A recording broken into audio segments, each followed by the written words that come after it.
उन्होंने कहा, अतीत में कई अच्छी चीजें हुई होंगी, हम बहुत देर से आए, अब सब कुछ दूर ले जाया गया है। कोई बात नहीं, असली गुप्त खजाने आत्मा के पत्थर, औषधीय गोलियां और इसी तरह की अन्य मंजिलों में हैं। बाहरी मंजिलें सोने, एगेट, जेडाइट और अन्य सांसारिक वस्तुओं से भरी हुई हैं। अर्जुन देव के बगल में 5 लोगों की एक टीम एक कमरे से बाहर आई और धीरे से चर्चा की। आप इतना कैसे जानते हैं? आप यहां पहले कभी नहीं आए। पहले बोलने वाले व्यक्ति को स्पष्ट रूप से इस पर विश्वास नहीं हुआ। मैं पहले यहां नहीं आया हूं, लेकिन अतीत में कई लोग थे। खबर फैल गई होगी। भीतरी मंजिलों के कमरों की सुरक्षा राक्षसी जानवरों, कठपुतली जानवरों और लड़ाकू कठपुतलियों द्वारा की जाती है। ये बहुत खतरनाक है। इससे पहले कि हम चीज़ों को सुरक्षित रूप से ले जा सकें, हमें उन्हें हराना होगा। कई कमरे हैं। अतीत में केवल कुछ ही लोग आते थे। समय सीमित था। उन सभी को लेना असंभव था। तो फिर हम किसका इंतजार कर रहे हैं? आइए भीतरी मंजिलों पर चलते हैं और एक नज़र डालते हैं। इस जगह को खाली कर दिया गया है। पांचों ने बात करना बंद कर दिया और पूरी गति से आगे बढ़े। ये ऐसा था जैसे गुप्त खजाने उन पर लहरा रहे थे, उनके लेने का इंतजार कर रहे थे। अर्जुन देव के हाव भाव शांत थे। वो उनका पीछा करने की जल्दी में नहीं था। उन्होंने उदासीनता से कहा, गुप्त खजाने को लेना इतना आसान कैसे हो सकता है? वरना जो लोग हर बार आते थे उनकी मौत नहीं होती। उनमें से 10% भी वापस नहीं लौटे। अर्जुन देव लापरवाही से बगल के एक कमरे में चले गए।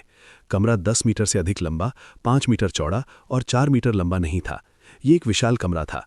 दक्षिणी दीवार के नीचे एक खाली बक्सा था। अर्जुन देव ने जाकर एक नज़र डाली। उन्होंने सोने के एक टुकड़े की खोज की जिसे समय पर साफ नहीं किया गया था। ऐसा लगता है कि ये जगह वास्तव में महल की परिधि है। अंदर कोई विशेष खजाना नहीं है। अर्जुन देव ने अपने हाथ में सोने का टुकड़ा पकड़ते हुए बुदबुदाया। जमीन पर धातु के टुकड़ों का एक बड़ा ढेर था। अर्जुन देव ने उन्हें अलग करने के लिए अपनी म्यान का इस्तेमाल किया। थोड़ी देर बाद उसने कुछ थके हुए मध्यम ग्रेड स्पिरिट स्टोन्स देखे। ये केवल पहली मंजिल है और पहले से ही औसत दर्जे का ग्रेट स्पिरिट स्टोन्स का उपयोग करने वाली कठपुतलियों या कठपुतली जानवरों से मुकाबला कर रहे हैं। ये कल्पना करना आसान है कि बाद की मंजिलें कितनी खतरनाक होंगी, अर्जुन देव ने मन ही मन सोचा। अर्जुन देव काफी देर तक पहली मंजिल की इमारत में ही रहा। वो खाली कमरों के अंदर और बाहर जाता था और उन्हें ध्यान से देखता था। आकस्मिक मुठभेड़ें अक्सर अकल्पनीय खतरे के साथ होती थीं।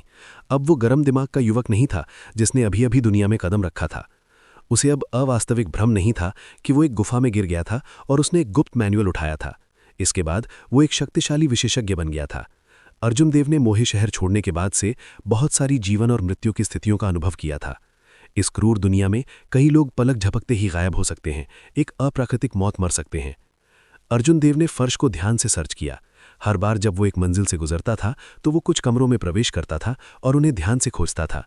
वो देखना चाहता था कि क्या उसे कोई ऐसी जानकारी मिल सकती है जो उसके लिए उपयोगी हो।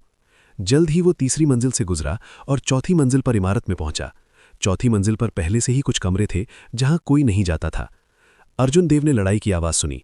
कोई कमरों में लड़ाकू कठपुतलियों या कठपुतली जानवरों से लड़ रहा था। हालांकि चौथी मंजिल पर खजाने सभी सांसारिक वस्तुएं थीं। ऐसा कुछ भी नहीं था जिसकी खेती करने वालों की जरूरत थी, जैसे कि स्पिरिट स्टोन्स या औषधीय गोलियां। अर्जुन देव आगे बढ़ता रहा और 5वीं मंजिल के प्रवेश द्वार पर पहुंचा। चूंकि मुख्य महल गोलों में बनाया गया था, इसलिए प्रत्येक मंजिल पर कई प्रवेश द्वार थे। अर्जुन देव के सामने का दरवाज़ा उनमें से केवल एक था। दरवाज़ा पहले से ही खुला था और उसके नीचे कुछ लाशें पड़ी थीं। जब अर्जुन देव ने जाकर देखा तो उनके हाव भाव थोड़े बदल गए। किसानों का समूह जो वो पहले जल्दी में मिला था, वे लाशों में से थे। 3 पुरुष और 2 महिलाएं थीं। सभी सुपीरियर ग्रेड मार्शल किंग थे। उनके शरीर पर मौजूद सभी बहुमूल्य सामान लूट लिए गए थे। केवल मनुष्य ही उनके खजाने को मारकर उनके सामान चुरा सकते थे। अंत में इन लोगों को शायद ऐसे अंत की उम्मीद नहीं थी। तलवार क्यूई की एक कतरा हवा में फैल गई और दरवाजे के पीछे से अर्जुन देव की ओर बढ़ गई। तलवार क्यूई बहुत घनी थी और एक भेदी ध्वनि उछाल देती थी। अर्जुन देव बहुत पहले से ही सतर्क थे। उसने अपनी कृपाण घुमाई और तलवार क्यूई के इस कतरे को नष्ट कर दिया। 2 सुपीरियर ग्रेड मार्शल किंग्स दरवाजे के पीछे से बाहर चले गए। उनके चेहरे पर निशान बहुत ही आकर्षक था। जब उन्होंने अर्जुन देव को देखा तो वे कर्कश रूप से हंसे। कब से एक सुपीरियर ग्रेड मार्शल सैंड कियान रेन द्वीप पर मस्ती में शामिल हो सकता है? हालांकि आप मेरी तलवार को रोकने में सक्षम होने के लिए बहुत मजबूत है। इस व्यक्ति को एक राज्य को समझना चाहिए था, अन्यथा वह एक ही खेती क्षेत्र के 5 मार्शल राजाओं को एक पल में नहीं मार पाता। वह एक परेशान करने वाला व्यक्ति था। इसके अलावा वह लंबे समय से यहां इंतजार कर रहा था। बेरहमी से गुजरने वाले सभी काश्तकारों को मार रहा था। स्पष्ट रूप से वह एक सातिर और निर्दयी व्यक्ति था। डोंग डोंग डोंग। अर्जुन देव के पीछे से नर्म कदम आए। अधेड़ उम्र के आदमी की अभिव्यक्ति थोड़ी बदल गई। उन्होंने अर्जुन देव की ओर घूरकर कहा, अपने आप को भाग्यशाली समझना कि मेरी तलवार के निशान ने आपको देखा। कौन इतना शक्तिशाली है व्यक्ति के आने से पहले वह इस व्यक्ति को डराने में कामयाब रहा। अर्जुन देव मदद नहीं कर सका, लेकिन संदेह की दृष्टि से पीछे मुड़कर देखा। कदम करीब आ गए। अर्जुन देव ने जल्द ही इस शख्स का रूप देख लिया। वह दंग रह गया। ये खूनी ब्लेड्समैन गौरव समर्थ निकला, जो प्राचीन उजाड़ भूमि के 10 महान ब्लेड्समैन में से एक था, जो 10वें स्थान पर था। गौरव समर्थ ने जब अर्जुन देव को देखा तो वह भी दंग रह गए। फिर वह मुस्कुराया और कहा, छोटे भाई, मुझे आपसे फिर मिलने की उम्मीद नहीं थी। मैं आपको एक सुझाव देता हूं। अपनी ताकत से आप 5वीं मंजिल पर अपनी किस्मत आजमा सकते हैं। यदि आप और आगे बढ़ते हैं तो ये खतरनाक होगा। ये व्यक्ति दिलचस्प है। अर्जुन देव ने गौरव समर्थ को जाते हुए देखा। वह मंद मंद मुस्कुराया और कहा, चलो 5वीं मंजिल पर चलते हैं और पहले एक नज़र डालते हैं। उम्मीद है मुझे कुछ अच्छा मिल जाएगा। जैसे ही अर्जुन देव ने दरवाजे से कदम रखा, उसे तुरंत लड़ाई की आवाज़ सुनाई दी। कभी कभी एक तीव्र विस्फोट होता था जो 5वीं मंजिल पर गूंजता था। जब अर्जुन देव ने चारों ओर देखा तो उन्हें एहसास हुआ कि ये आवाज़ें 5वीं मंजिल के कमरों से आ रही हैं। अर्जुन देव का चेहरा खुशी से चमक उठा। वह जानता था कि 5वीं मंजिल पर कई खजाने के कमरे हैं, जहां पहले कोई नहीं गया था। उसे जल्दी से एक कसकर बंद दरवाजा वाला कमरा मिला। अर्जुन देव ने एक गहरी सांस ली और अपने आप को शांत कर लिया। फिर उसने बेरहमी से दरवाजे पर लात मारी। अर्जुन देव का शरीर चमक उठा और वह खुद को दरवाजे की दीवार से चिपका लिया। जब अंदर की लड़ाकू कठपुतली ने हंगामा सुना, वह भारी कदमों से बाहर निकल गई। भूम भूम भूम। जब लड़ाकू कठपुतली दरवाजे से बाहर निकला तो अर्जुन देव अचानक बाहर निकल गया। उसके हाथ में लूनर शैडो कृपाण एक तूफान की तरह चला गया जब उसने लड़ाकू कठपुतली को 3 बार काट दिया। अर्जुन देव ने हर हमले में अपनी पूरी ताकत लगा दी, बिल्कुल भी पीछे नहीं हटे। उसने अपने सार को अपनी ताकत के साथ मिला दिया। उसके पास 1 लाख किलोग्राम से अधिक बल था। पहले हमले ने लड़ाकू कठपुतली के दाहिने हाथ को काट दिया, जो हथियार पकड़े हुए था। दूसरे हमले ने उसके बाएं हाथ को काट दिया। तीसरे हमले ने लड़ाकू कठपुतली के दाहिने पैर को काट दिया। अपंग लड़ाकू कठपुतली तुरंत जमीन पर गिर गई। इसने अपनी युद्ध क्षमता पूरी तरह से खो दी थी। अर्जुन देव के पास ऐसा करने के अपने कारण थे। पहली कुछ मंजिलों में उनकी टिप्पणियों के माध्यम से, पहली कुछ मंजिलों को देखने के बाद उन्होंने पाया कि सभी लड़ाकू कठपुतलियां और कठपुतली जानवर अंत में बहुत सफाई से चकनाचूर हो जाएंगे, सभी छोटे टुकड़ों में। उस समय उन्होंने अनुमान लगाया था कि ये लड़ाकू कठपुतलियां मरने से पहले आत्मविस्फोट कर देंगी। जब वह अंदर गए और विस्फोटों को सुना तो वह अपने अनुमान के बारे में और भी अधिक निश्चित हो गए। अर्जुन देव को केवल युद्ध कठपुतली के अंगों को तोड़कर अपंग करना था।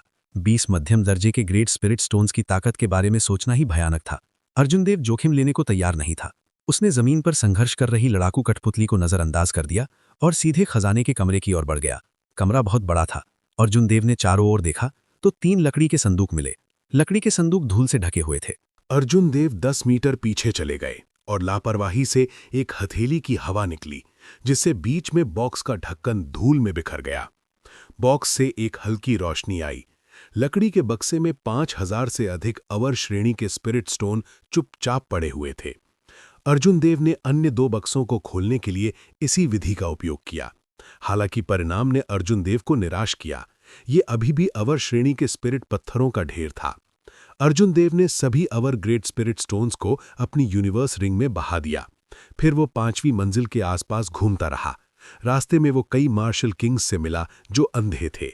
जब इन मार्शल किंग्स ने देखा कि अर्जुन देव अकेले हैं और केवल एक सुपीरियर ग्रेड मार्शल संत हैं, तो वे उन्हें मारना चाहते थे और उनका खजाना छीनना चाहते थे। बिना किसी हिचकिचाहट के अर्जुन देव ने निर्णायक रूप से पलटवार किया। 5वीं मंजिल के आसपास घूमने वाले किसान स्वाभाविक रूप से बहुत मजबूत नहीं होंगे।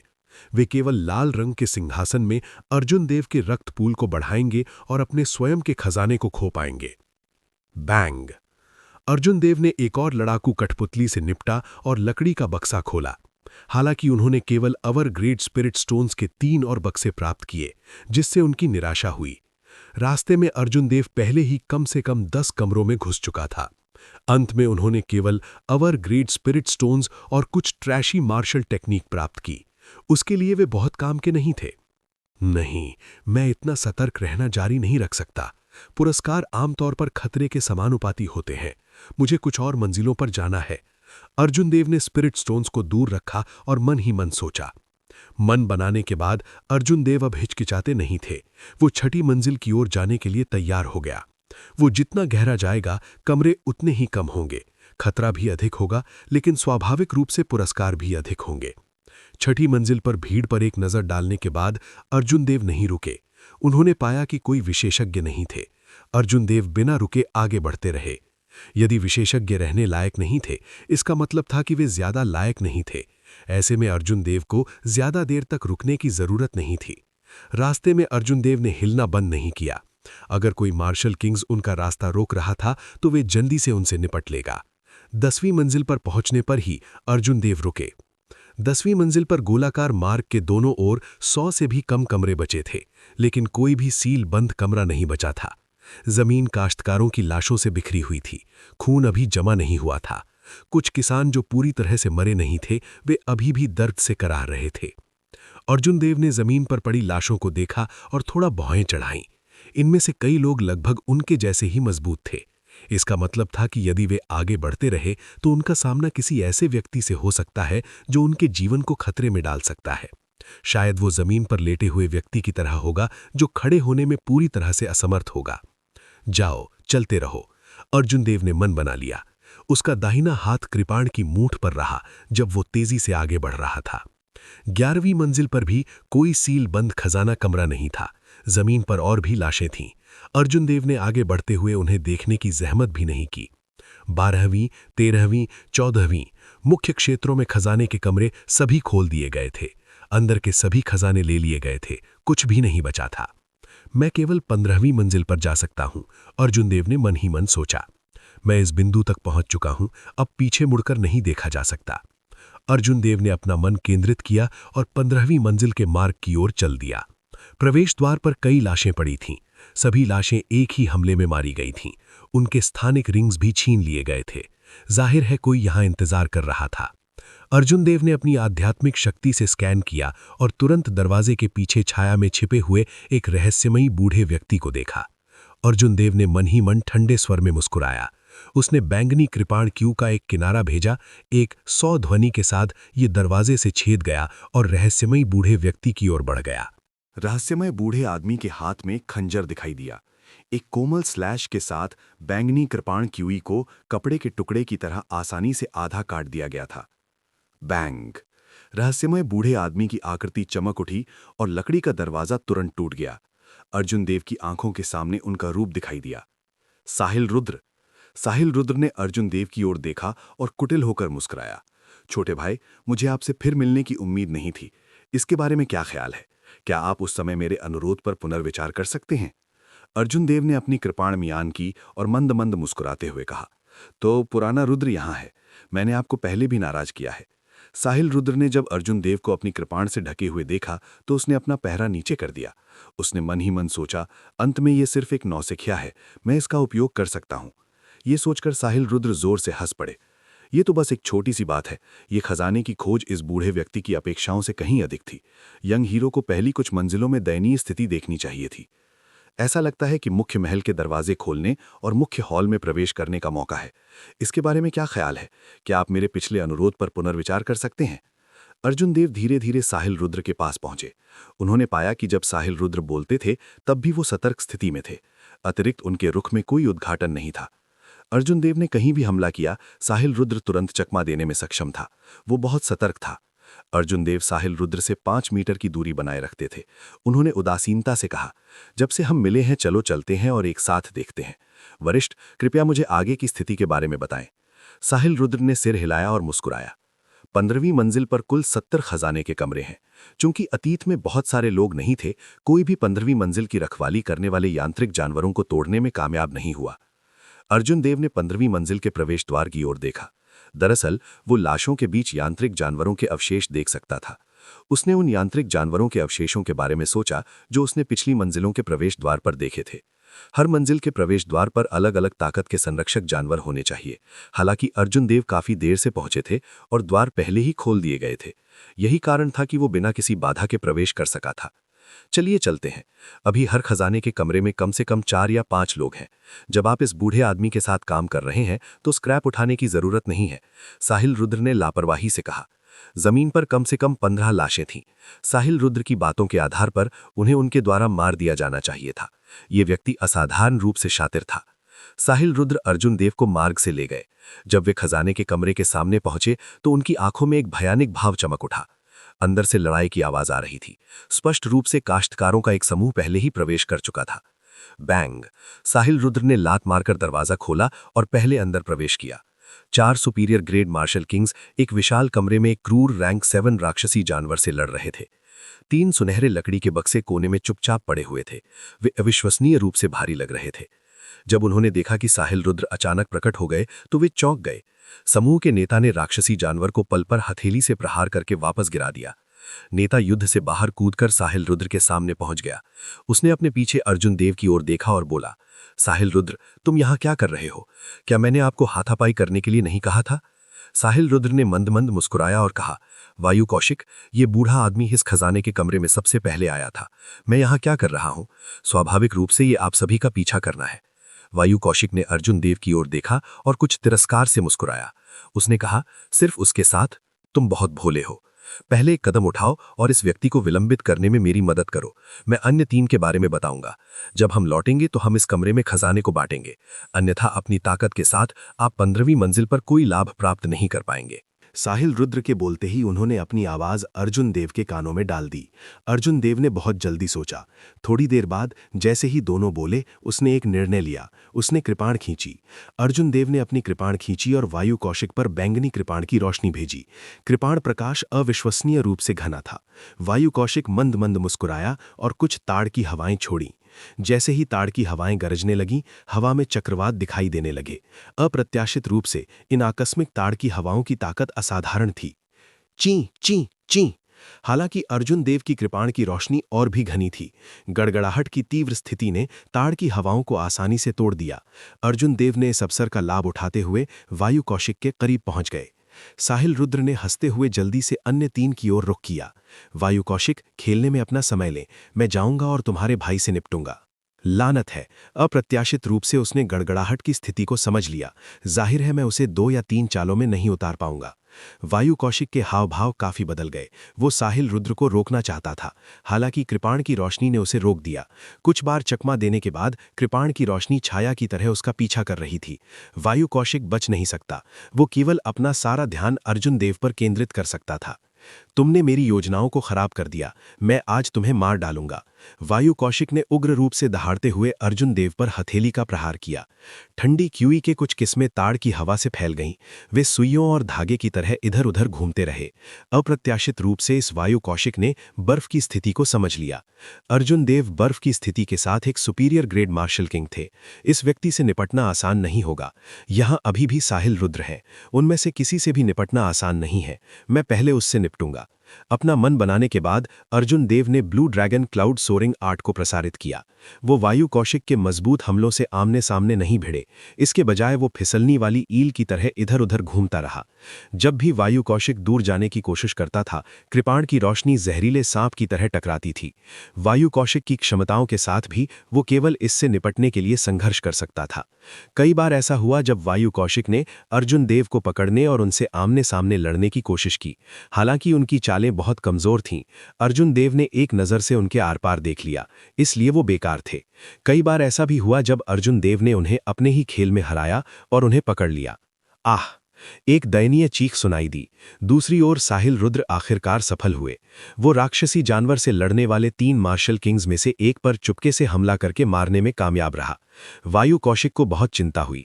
हालांकि अर्जुन देव ने अपनी अभिव्यक्ति को बदले बिना उनसे चिपके रहना जारी रखा, जिससे वायु कौशिक को उनकी मदद करने से रोक दिया गया। 4 मार्शल किंग्स ने रैंक 7 राक्षसी जानवर को लंबे समय तक घेर रखा था। मूल रूप से विजय उनकी मुट्ठी में थी। वे जल्द ही राक्षसी जानवर को मार सकेंगे। हालांकि अब जबकि वे एक व्यक्ति से नीचे हैं, वे राक्षसी जानवर को नहीं मार सकते। वे केवल मुश्किल से इसे रोक सकते हैं। साहिल रुद्र का स्नीक अटैक उनकी उम्मीदों के अनुरूप था। एक व्यक्ति के साथ शेष 2 राक्षसी जानवर के लिए कोई मुकाबला नहीं थे। राक्षसी जानवर ने उनका बहुत बारीकी से पीछा किया, उन्हें दूर जाने का मौका भी नहीं मिला। हु ची! एक और लाल रोशनी उड़ गई। साहिल रुद्र के हाथ में ढंजर ने एक और जान ले ली। फिर वो कमरे की छाया में छिपकर गायब हो गया। साहिल रुद्र की आभा पूरी तरह से चली गई थी। उसने राक्षसी जानवर का ध्यान बिल्कुल नहीं दिया, उन्हें गार्ड से पकड़ लिया। उन्होंने कहा, हम अभी भी एक व्यक्ति को याद कर रहे हैं। वायु कौशिक से निपटने के बाद उस बट्टे का कोई मूल्य नहीं रह जाएगा। उस समय मुख्य हॉल का प्रवेश द्वार खुला होना चाहिए। हम अपनी किस्मत आजमाने के लिए वहां जा सकते हैं। गहन गोलियां, चमत्कारी गोलियां और प्राकृतिक खजाने केवल वहीं पाए जा सकते हैं। छाया में छिपे साहिल रुद्र ने मंद मंद मुस्कुराया। सब कुछ उनके नियंत्रण में था। पुसी! शेष कृषक ने राक्षसी जानवर के हमले को बाल बाल बचा लिया था। इससे पहले कि वो अपनी सांस पकड़ पाता, पीछे से एक काला खंजर उसके दिल में घुस गया। उसकी जीवन शक्ति जल्दी खत्म हो गई। उसकी आंखें अविश्वास से चौड़ी हो गईं। वो बहुत सावधान था। उसका चुपके हमला कैसे सफल हो सकता है? काका। साहिल रुद्र ने लापरवाही से इस व्यक्ति की गर्दन तोड़ दी और धीरे से अपना खंजर बाहर निकाला। उसने उदासीनता से कहा, अपने अगले जन्म में इस बूढ़े आदमी से फिर मत मिलो। जब राक्षसी जानवर ने देखा कि उसने अपना लक्ष्य खो दिया है, तो उसने तुरंत अपनी लाल आंखें साहिल रुद्र पर टिका दीं। साहिल रुद्र मुस्कुराया और अपना बायां हाथ लहराया। जमीन पर उसकी छाया तुरंत अनगिनत काली रेखाओं में बदल गई और उड़ गई। शिव शिव शिव। काली रेखाएं सख्त नुकीले तीरों की तरह थीं। उन्होंने एक मजबूत बल उठाया, जबकि उन्होंने राक्षसी जानवर को दीवार पर पिन कर दिया, जिससे वो हिल नहीं सके। वायु कौशिक जानता था कि स्थिति निराशाजनक है। वो चिल्लाया और हथेली से अर्जुन देव को वापस पटक दिया।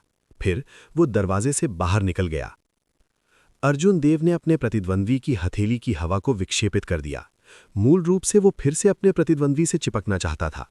हालांकि उसने अचानक कुछ सोचा और थोड़ी देर के लिए रुक गया। अर्जुन देव ने गति धीमी कर दी और 2 मीटर की दूरी बनाए रखते हुए वायु कौशिक का पीछा किया। छोड़ने की कोशिश कर रहे हैं? बहुत देर हो चुकी है। साहिल रुद्र का शरीर अचानक प्रकाश की एक काली किरण में बदल गया। प्रकाश की किरण लंबी हो गई और तुरंत दरवाजे को अवरुद्ध कर दिया। फिर ये वापस साहिल रुद्र के शरीर में बदल गया। बैंग! साहिल रुद्र और वायु कौशिक ने एक हथेली पर प्रहार किया। शॉक वेव बाहर निकल आए, जिससे छिपा हुआ खजाना कमरा लगातार कांपने लगा। साहिल रुद्र ने केवल एक छोटा सा कदम पीछे हटाया। हालांकि वायु कौशिक स्थिर रूप से खड़े होने से पहले 5 या 6 कदम पीछे हट गए। स्पष्ट रूप से साहिल रुद्र वायु कौशिक से अधिक मजबूत था। क्या तुम्हें पहले मेरा पीछा करने में अच्छा नहीं लगा क्योंकि तुम्हारे पास अधिक लोग थे? फिर से आओ। उन दोनों के बीच कुछ ना कुछ मनमुटाव होना ही था। इसके अलावा साहिल रुद्र को एक छोटा सा नुकसान हुआ था और दूसरे पक्ष के द्वारा अपमानित किया गया था। इस समय साहिल रुद्र को अब चिंता करने की कोई बात नहीं थी। उन्होंने अपनी पूरी शक्ति का प्रयोग किया और वायु कौशिक को पीछे हटने के लिए मजबूर किया। फिर वो पागलों से हंसा। हू छी! साहिल रुद्र की तरफ से कृपाण क्यों चमक उठी। ये अर्जुन देव मदद के लिए आ रहे थे। साहिल रुद्र मन ही मन ठंडे स्वर में मुस्कुराया। क्या मूर्ख है, तुम मरने वाले हो फिर भी मेरी मदद कर रहे हो। हालांकि अर्जुन देव के चेहरे पर मुस्कान नहीं बदली। वो हंसते हुए कहा, छोटे भाई, बक्सों में खजाने के अलावा हम खजाने को भी तीनों पर समान रूप से विभाजित करेंगे। बाद में जब हम मुख्य हॉल में जाएंगे तो बहुत सारे अवसर होंगे। बस और प्रयास करें और इस व्यक्ति को जल्दी से मार डालें। अर्जुन देव ने घनी कृपाण क्यू का एक किनारा भेजा। उसी समय उन्होंने अनजाने में खुद को साहिल रुद्र से दूर कर लिया, जिससे वायु कौशिक की हथेली टूट गई। अपने दाहिने पैर को जमीन से थोड़ा ऊपर रखते हुए अर्जुन देव धीरे से मुस्कुराए और कहा, उस मामले में मैं आपको सबसे पहले धन्यवाद दूंगा आदरणीय वू। हे, आपका स्वागत है। ये वही है जिसके आप हकदार हैं। बुहू, तुम। बैंग! इससे पहले कि साहिल रुद्र अपनी बात समाप्त कर पाते, अर्जुन देव ने अचानक साहिल रुद्र की ठुड्डी पर लात मारी, जिससे वो लगभग गिर गईं। साहिल रुद्र हवा में बुरी तरह से लुढ़का। ये किक न केवल बहुत शक्तिशाली थी, बल्कि कोण और समय भी अत्यंत सटीक था। अर्जुन देव ने अपनी चाल तभी चली थी जब साहिल रुद्र ने अपनी सतर्कता पूरी तरह से कम कर दी थी। ये पूरी तरह से साहिल रुद्र की उम्मीदों से परे था। उसे उम्मीद नहीं थी कि मूर्ख अर्जुन देव अचानक उस पर हमला कर देगा। घटनाओं के अचानक मोड़ ने पहले तो वायु कौशिक को स्तब्ध कर दिया, फिर उन्होंने प्रतिक्रिया व्यक्त की। खोने के लिए समय नहीं था। उन्होंने अर्जुन देव के साथ ही हमला किया। उनमें से प्रत्येक ने साहिल रुद्र की छाती पर मुक्का मारा। Boom boom! साहिल रुद्र के शरीर से 2 दबी हुई आवाजें आईं। उसके आधे आंतरिक अंग चकनाचूर हो गए थे। उसने एक बड़े कौर से खून की उल्टी की और दीवार से टकरा गया। अच्छा अच्छा अच्छा, व्हाइट रोब्ड ब्लेड्समैन, मैं साहिल रुद्र आपको याद रखूंगा। बस तुम रुको। साहिल रुद्र ने जमीन पर संघर्ष करते हुए बेरहमी से कहा। साहिल रुद्र का शरीर फिर से लंबा हो गया, काली रोशनी के झुरमुट में बदल गया। भागते हुए वो बढ़ता गया। उन्होंने एक बार फिर उस अजीब मूवमेंट तकनीक को अंजाम दिया। बैंग! खजाने के कमरे से एक और हिंसक विस्फोट हुआ। बढ़ते वायु प्रवाह ने लंबे समय तक विशाल कमरे में उत्पात मचाया, जिससे एक हिंसक बवंडर बन गया। अर्जुन देव और वायु कौशिक घायल साहिल रुद्र का पीछा नहीं कर पाए। इसके बजाय उन्होंने तुरंत अपनी पूरी शक्ति से उस पर हमला कर दिया। वे दोनों कुछ कदम पीछे हट गए। वायु कौशिक ने अपनी थोड़ी सुन्न हुई बाह को हिलाया। उसने मन ही मन सोचा, इस पंच में वास्तव में 1,00,000 किलोग्राम बल था। अर्जुन देव ने उदासीनता से कहा, आपके सार के मेरे से सघन होने के अलावा आपकी शारीरिक शक्ति, अवस्था और साधना तकनीक सभी मुझसे कमतर है। आपके द्वारा सीखी जाने वाली मार्शल तकनीक मेरी पीक अर्थ रैंक मार्शल तकनीक के समान ही है। एक बॉक्स ले लो और तुम जा सकते हो, ज्यादा मत सोचो। वायु कौशिक बहुत देर तक स्तब्ध रहा। उन्हें उम्मीद नहीं थी कि ये व्यक्ति इतनी कम उम्र में इतना शांत और एकत्रित होगा। अर्जुन देव का विश्लेषण तार्किक और सटीक था। सच वैसा ही था जैसा उन्होंने कहा था। कोई आश्चर्य नहीं कि वो साहिल रुद्र के साथ खिलवाड़ कर सकता था। वास्तव में नायक युवावस्था से आते हैं। मैं वायु कौशिक हार स्वीकार करता हूं। वायु कौशिक ने और अधिक समय बर्बाद नहीं किया। उसने लापरवाही से एक सुनहरा बक्सा उठाया और जाने से पहले अपने साथी की स्थानिक अंगूठी लेने के लिए तैयार हो गया। अर्जुन देव ने अचानक अपनी हत्या की क्यू रिलीज कर दी। वायु कौशिक पर नरसंहार की शुद्ध स्थिति के रूप में लाल रंग का सिंहासन लगातार कांप रहा था। क्या मैंने कहा था कि आप स्थानिक अंगूठी ले सकते हैं? अर्जुन देव की ठंडी आवाज उसके हत्या के इरादे से गूंज उठी। वायु कौशिक का हृदय कांप उठा। वो शुद्ध वध का इरादा उसके सिर पर दबाए गए पहाड़ की तरह था। भयानक हत्या का इरादा वास्तव में उसके लिए सांस लेना कठिन कर देता था। इस युवा का वास्तव में एक और राज्य है। इसके अलावा ये नरसंहार की कठिन समझ में है। जब वायु कौशिक ने इस बारे में सोचा तो उसने जल्दी से अपनी योजना छोड़ दी। उसने सोने का डिब्बा उठाया और जल्दी से चला गया। उसे डर था कि अगर वो एक और पल के लिए यहां रुका तो वो अपनी जान गंवा देगा। अर्जुन देव ने नरसंहार की स्थिति को तितर-बितर कर दिया। जब उन्होंने वायु कौशिक को जाते देखा तो उन्होंने राहत की सांस ली। उन्होंने उदासीनता से कहा, नरसंहार की स्थिति वास्तव में असाधारण है। अप्रत्याशित रूप से ये एक सुपीरियर ग्रेड मार्शल किंग को डराने में कामयाब रहा। अर्जुन देव साहिल रुद्र के साथ केवल 1 घंटे के लिए ही रहे थे। हालांकि अर्जुन देव को लगा कि वो आधे महीने से उनके साथ हैं। ये बेहद कठिन था। ये बुद्धि और साहस की लड़ाई थी, किसी के दिल की परीक्षा थी। अर्जुन देव को इसकी आदत नहीं थी। हालांकि उन्हें इसे दुनिया में सीखना था, अन्यथा जीवित रहना कठिन होगा। सौभाग्य से परिणाम बुरा नहीं था। मामला पूरी तरह से सुलझा लिया गया था। सब कुछ उसके नियंत्रण में था। मरते हुए दानवीय जानवर से निपटने के बाद अर्जुन देव ने दानवीय कोर को बाहर निकाला। फिर उसने 2 सुनहरे लकड़ी के बक्सों को देखा। उसने सोचा कि 15वीं मंजिल पर मौजूद वस्तुएं उसे सुखद आश्चर्य देंगी। एक गहरी सांस लेने के बाद अर्जुन देव आगे बढ़े और ध्यान से बाईं ओर के बक्से को खोला। ये पिछले बक्से जैसा ही था, कोई जाल नहीं था। बड़े बक्से में मध्यम ग्रेड के स्पिरिट स्टोन्स की पंक्तियां नियमित रूप से व्यवस्थित थीं। उनमें से इतने सारे थे कि जब अर्जुन देव ने बक्सा खोला तो एक विशाल आत्मिक ऊर्जा बाहर निकली। अर्जुन देव का चेहरा खुशी से चमक उठा। वो धीरे से मुस्कुराया और कहा, शायद कम से कम 2000 मीडियल ग्रेड स्पिरिट स्टोन्स हैं। फसल वास्तव में महत्वपूर्ण है। कोई आश्चर्य नहीं कि बाहर हत्या इतनी तीव्र है। ध्यान से गिनने के बाद अर्जुन देव ने पाया कि कुल 3000 मीडियल ग्रेड स्पिरिट स्टोन्स थे। संख्या चौंकाने वाली थी। अर्जुन देव ने स्पिरिट स्टोन्स को निकाला और उन्हें अपनी यूनिवर्स रिंग में रख दिया। फिर उसने दूसरे बॉक्स पर ध्यान केंद्रित किया। वो नहीं जानता था कि ये बॉक्स उसे और क्या सुखद आश्चर्य देगा। क्रैक। बॉक्स धीरे से खुला। एक भारी आवाज दे रहा था। कोने में काले दस्ताने की एक जोड़ी को छोड़कर विशाल बॉक्स खाली था। दस्ताने धूल से ढके हुए थे। वे बहुत बूढ़े लग रहे थे। अर्जुन देव ने उन्हें संदेह से बाहर निकाला और धीरे से धूल को थपथपाया। सारी धूल जमने के बाद अर्जुन देव ने दस्ताने की सावधानीपूर्वक जांच की। काले दस्ताने का रंग बहुत शुद्ध था। वे सिर्फ काले थे। इसके अलावा उन पर कोई अन्य सजावट नहीं थी। दस्ताने काफी पतले थे। वे कपड़े के टुकड़े की तरह मोटे थे। जब अर्जुन देव ने उन्हें छुआ तो उन्हें धात्विक शीतलता महसूस हुई। हालांकि वे धातु की तरह कठोर नहीं थे। इसमें कठोरता थी। ये स्पर्श करने के लिए बहुत आरामदायक लगा। ये एक गुप्त खजाना होना चाहिए। इसकी आभा के आधार पर यह एक शिखर होना चाहिए, अवर ग्रेड गुप्त खजाना। ये आंतरिक बनियान के समान ग्रेड का होना चाहिए। अर्जुन देव ने अपने से पहले आए लोगों द्वारा छोड़े गए निशानों को हटा दिया। फिर उसने धीरे से उन्हें पहन लिया। दस्ताने बहुत मजबूत नहीं थे। उंगलियों के लिए छेद थे। उसकी आधी उंगलियां उजागर हो गई थीं। अर्जुन देव को अपने हाथ के पिछले हिस्से पर हल्की खुजली महसूस हुई। हालांकि यह थोड़ी देर बाद गायब हो गया। फिर उसने अपनी मुट्ठी भींच ली और उसे हवा में इधर उधर घुमाया। अर्जुन देव ये जानकर चौंक गई कि उनके हमले की गति 20% बढ़ गई थी। क्लियर विंड रोब्स की मदद से उसके हमले की गति 30% बढ़ गई थी। अर्जुन देव ने काले दस्तानों को देखा और धीरे से मुस्कुराया। तो वे दस्ताने हैं जो किसी के हमले की गति को बढ़ाते हैं। विंड वॉक जूते किसी की गति को बढ़ाते हैं और क्लियर विंड रोब्स किसी की चोरी की गति को बढ़ाते हैं। इसे देखते हुए मैंने सभी गुप्त खजाने को इकट्ठा कर लिया है जो मेरी गति को बढ़ाते हैं। अर्जुन देव ने कहा कि उन्होंने अस्थायी रूप से सभी गुप्त खजाने को इकट्ठा कर लिया है, क्योंकि अवर ग्रेड गुप्त खजाने से कृषक के खनन क्षेत्र में वृद्धि होगी। एक बार जब एक cultivator medial grade martial king को पार कर लेता है तो उनका कोई प्रभाव नहीं पड़ेगा। अभी अर्जुन देव का केवल 20% प्रभाव था। जब तक वो मीडियल ग्रेड मार्शल किंग बन गया तब तक ये केवल 10% होगा। उस समय उसे प्रभावी होने के लिए मीडियल ग्रेड सीक्रेट ट्रेजर का उपयोग करना होगा। हालांकि मीडियल ग्रेड सीक्रेट ट्रेजर पहले से ही बहुत दुर्लभ थे। सामान्य परिस्थितियों में उन्हें प्राप्त करना बहुत मुश्किल होगा। अर्जुन देव ने अपने विचारों को इकट्ठा किया और अपने दाहिने हाथ को कृपाण की मूठ पर रखा।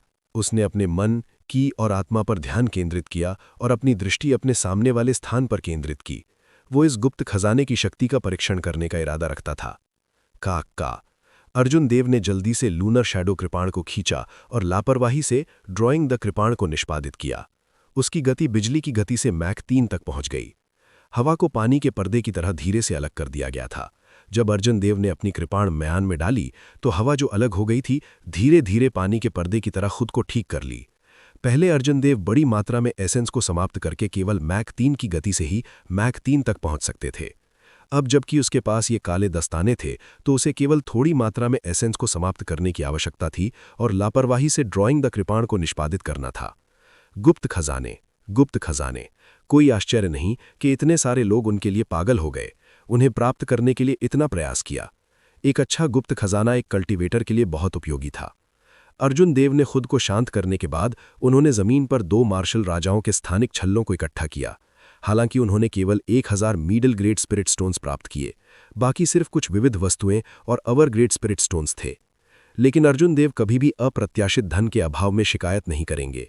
वो पहले से ही बहुत संतुष्ट था। अर्जुन देव मंद मंद मुस्कुराए और आगे बढ़ने लगे। 15वीं मंजिल पर लड़ाई की आवाजें पहले से ही धीरे धीरे बंद हो गई थीं।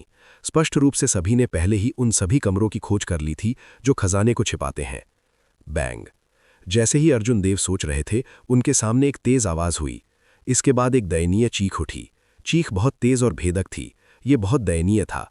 अर्जुन देव ने थोड़ा भौंक हुनाई और चुपचाप पीछे चला गया, ये देखने के लिए कि क्या हो रहा है। अर्जुन देव ने खुद को एक कोने में छिपा लिया जहां से आवाज आ रही थी। फिर उसने अपना सिर बाहर निकाला और देखा। उसने देखा कि 2 युवा किसान दरवाजे पर खड़े हैं। उनमें से एक कृपाण से मारा गया था। उसका पूरा कंधा काट दिया गया था। घाव पर अभी भी एक लौ जल रही थी। उनकी अभिव्यक्ति अत्यधिक दर्द में से एक थी। मोहन वर्मा, क्या आपने उस समय एक सज्जन का समझौता नहीं किया था? क्या आपने ये नहीं कहा था कि आप अपने साथियों पर चुपके से हमला नहीं करेंगे? घायल व्यक्ति ने दर्द सहते हुए असंतोष में पूछा। पता चला कि अर्जुन देव ने इन दोनों लोगों को पहले देखा था। वे विभिन्न देशों की उत्कृष्ट प्रतिभाएं थीं जिन्हें जितेंद्र शर्मा ने रेस्तरां में इकट्ठा किया था। हालांकि उनमें से केवल एक ने अर्जुन देव पर गहरी छाप छोड़ी। वो मोहन वर्मा थे जिन्होंने चंचल के साथ लड़ाई लड़ी थी। दूसरे व्यक्ति के लिए वो अपना नाम याद नहीं कर सका। मोहन वर्मा जोर से हंसे। क्या तुम मूर्ख हो? आप वास्तव में इस पर विश्वास करते हैं? मीडियल ग्रेड स्पिरिट स्टोन्स के 3 बक्से हैं। ये कुल 6000 स्पिरिट स्टोन्स हैं। उन्हें अपने साथ विभाजित करने का कोई मतलब नहीं है। इसके अलावा अगर मैं तुम्हें मार डालूं तो किसे पता चलेगा? आप अपने अगले जन्म में एक साधारण व्यक्ति बन सकते हैं। मोहन वर्मा ने इस व्यक्ति के साथ कृपाण स्थलाई से निपट लिया। फिर उसने एक लालची मुस्कान प्रकट की और दूसरे पक्ष की स्थानिक अंगूठी निकाल ली। थोड़ी देर जांच करने के बाद उसने आह भरी। इस बव्वा को कोई गुप्त खजाना नहीं मिला।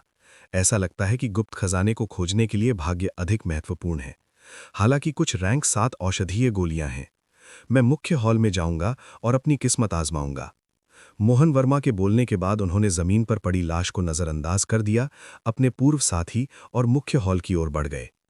अर्जुन देव छाया से बाहर आए और जमीन पर पड़ी लाश को देखा। उसकी आंखों में एक कड़वी मुस्कान चमक उठी। मजबूत ने कमजोरों का शिकार किया।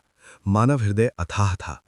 दुर्भाग्य से इस खूनी सबक के लिए किसी के जीवन के साथ भुगतान किया गया।